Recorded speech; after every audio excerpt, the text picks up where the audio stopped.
welcome back. It's MoTC and welcome back to another video. This time we're going to record another Dauntless video because I haven't done one in a while. Because the last one didn't get a whole lot of attention as well. Because, I mean, it's literally just me doing all the escalations but in the video. I just figured it'd be a cool idea to do because it's me going through all the escalations in fast motion. Figured I'd do that for like a final part to that whole mini series I had on Dauntless with the killing all the behemoths in one video. Figured that'd be like a good finisher, even though I'm just going right now and collecting subjectives that I had to do.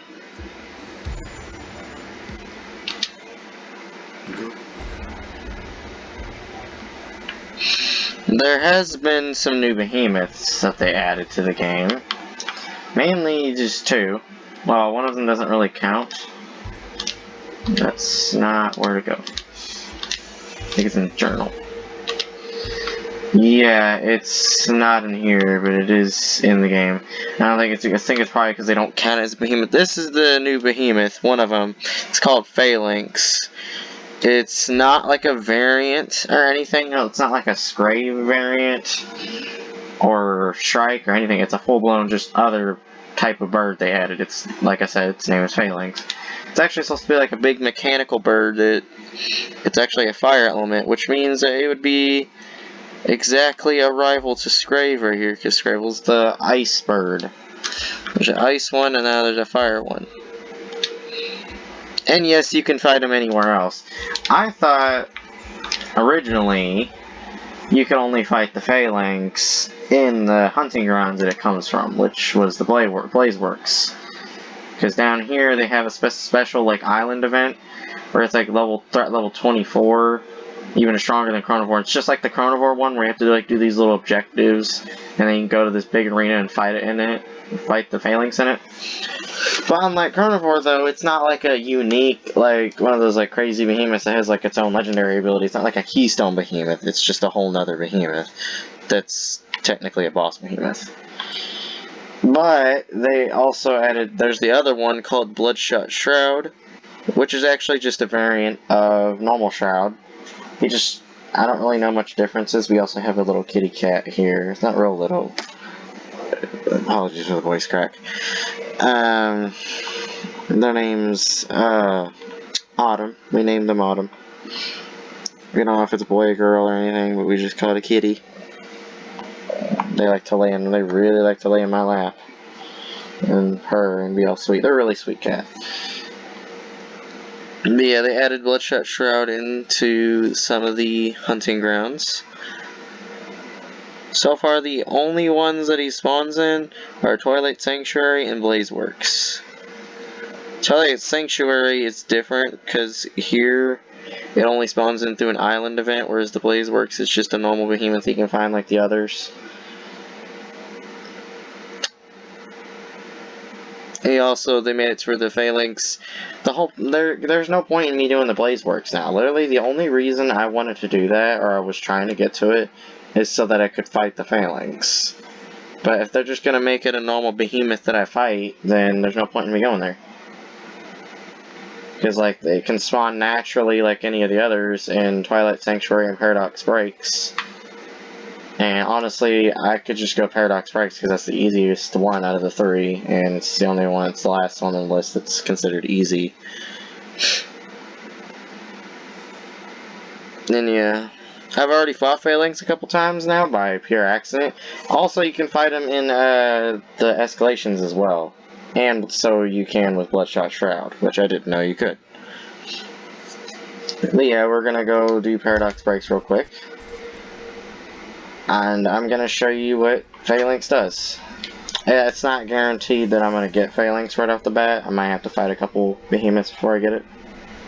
I just realized I need to actually cancel the airship because I do not want to be doing this as a hammer. And yes, this is the same hammer build as before. It's no different. The only difference is I had to alter a little bit of the, decided to alter the perks a little bit to where I can actually, because it's like my strongest hammer build I've had. Probably one of the stronger ones. And the only thing that was really keeping it down and keeping it from being my most picked one is that the the tonics that keep it, like, give it its power, they didn't last very long, because the only thing I was missing was +6 catalyst to keep it up there.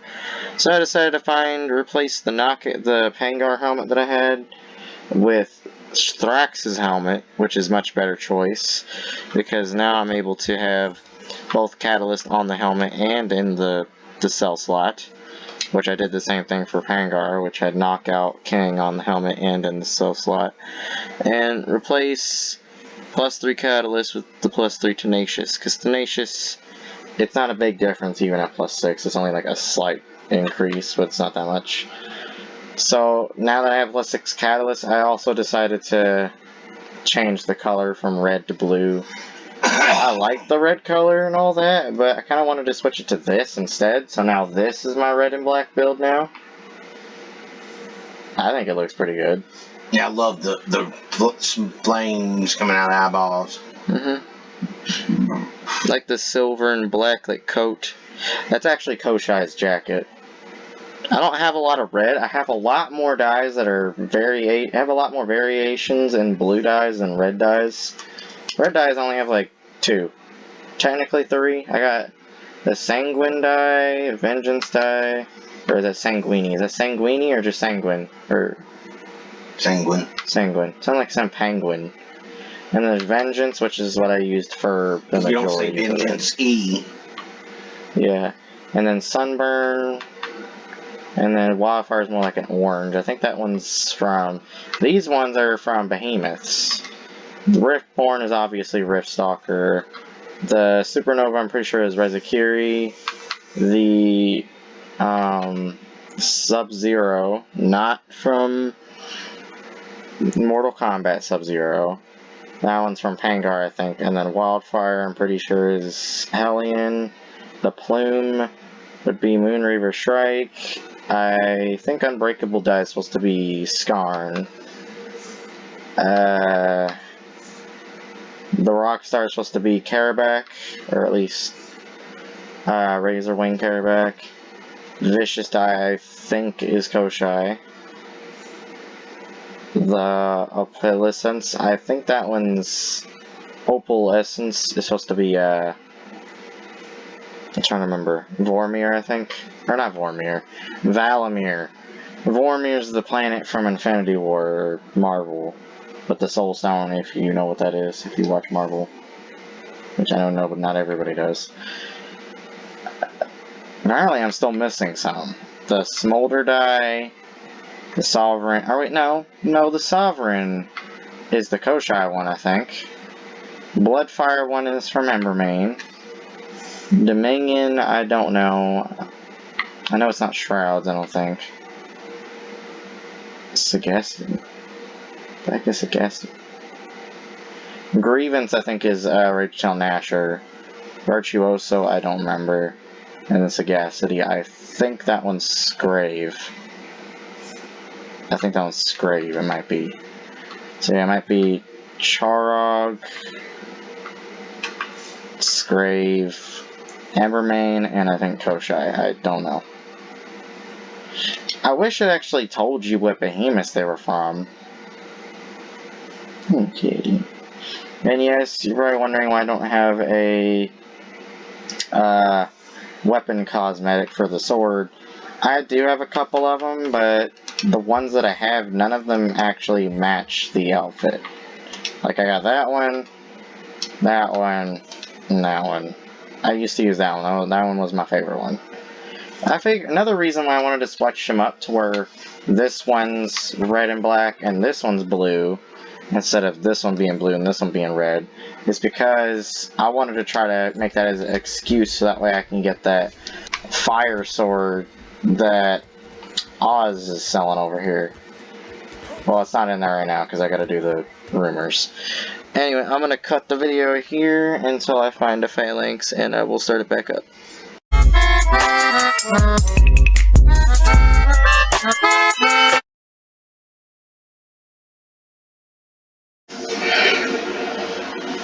Alright guys, I'm back. Sorry, this might not be long for you for like a jump cut, but for me it is. Like, it was a very, very long jump cut. No. Give me a moment.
I wanted